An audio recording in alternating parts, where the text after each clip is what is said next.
international community are redoubling efforts to push the warring parties to agree on expanding the truce. This report has more on this. As a ceasefire deadline approaches in war-torn Yemen, civilians hope that the truce will be prolonged, fearful that any new cycle of bloodshed will undo the few successes they have secured.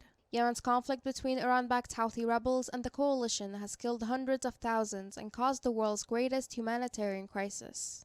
A United Nations brokered truce that went into force in April and has been extended twice has decreased casualties by 60% and quadrupled fuel shipments into the rebel-held Hodeida port, according to more than 40 humanitarian organizations.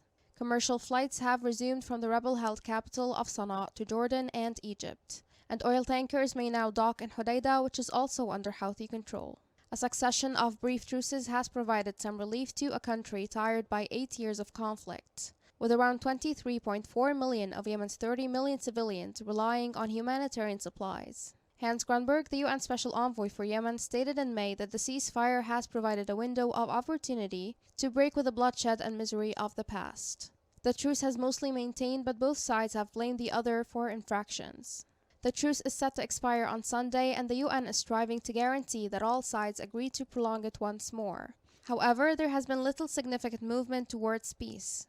Taiz, a large city in the southwest held by the government but encircled by Houthi forces, is still besieged, and the primary access roads to the mountainous city are still closed despite the truce. In the heart of Taiz, old pickup trucks are crammed with passengers heading to the neighboring village of Al-Habwan over difficult back roads through the mountain. Prior to the war, the trip was a simple 15-minute commute. The UN Deputy Humanitarian Coordinator for Yemen said that the truce has eased the situation in many ways, but life remains difficult for the great majority, adding that renewing the truce on October 2nd is a moral requirement from a humanitarian standpoint.